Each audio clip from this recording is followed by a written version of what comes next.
Hyderabad Jubilee Hills road number 1లో పేలుడు జరగడం కలకలం రేపింది. ఇవాళ తెల్లవారుజామున 4 గంటలకు ఈ పేలుడు స్థానికులను భయాందోళన గురి చేసిందని చెప్పొచ్చు. తెలంగాణ స్పైసీ కిచెన్లో ఈ పేలుడు జరిగింది. అయితే కిచెన్లో ఓ సిలిండర్ పేలడంతో భారీ ఎత్తున ప్రమాదం జరిగినట్లు కూడా మనకు తెలుస్తుంది. ఒక్కసారి మనం ఇప్పుడు తెలంగాణ స్పైసీ కిచెన్లోనే ఉన్నాము. ఒక్కసారి మనం విజువల్ చూస్తే మొత్తం పేలుడు దాటికి ఇక్కడ గోడలు మొత్తము పడిపోయిన దృశ్యాలు మనం చూడొచ్చు. అంటే ఇంత పెద్ద ఎత్తున ప్రమాదం జరగడానికి గల కారణాలపై అటు పోలీసులు కూడా విచారణ చేస్తున్నారు.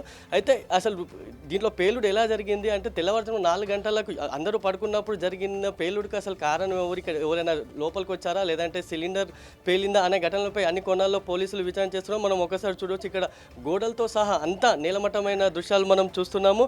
ఇక చూసుకుంటే ఈ రాళ్ళు అక్కడ ఎగిరిపడి అక్కడ ముందు ఉన్న బస్తీలో ఎగిరిపడడంతో అక్కడ కొన్ని ఇల్లు ధ్వంసం అవడంతో పాటు ఇద్దరికి గాయాలైనట్లు కూడా మనకు తెలుస్తుంది.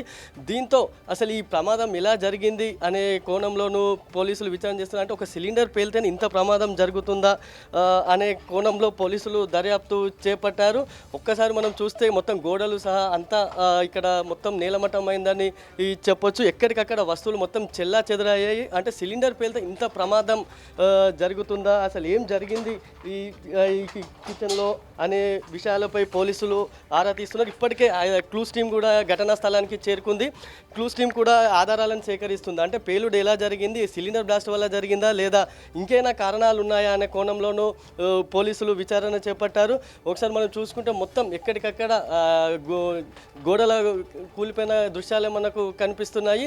ఇక అసలు ఏం జరిగింది అనే దానిపై కూడా పోలీసులు దర్యాప్తు గోడలు కూలి అవతల బస్తీలో పడ్డాయి. ఆ బస్తీలో ఇద్దరికి గాయాలైనట్లు కూడా మనకు తెలుస్తుంది. ఈ గోడనే మొత్తం గ్యాస్ సిలిండర్ పిల్లలతో ఈ గోడలు మొత్తం అక్కడికి పడ్డాయి. దీనికి సంబంధించి ఇప్పుడు మనం విజువల్ ప్రత్యేకంగా ఎక్స్క్లూజివ్గా పల్లె టీవీలోనే చూస్తున్నాం.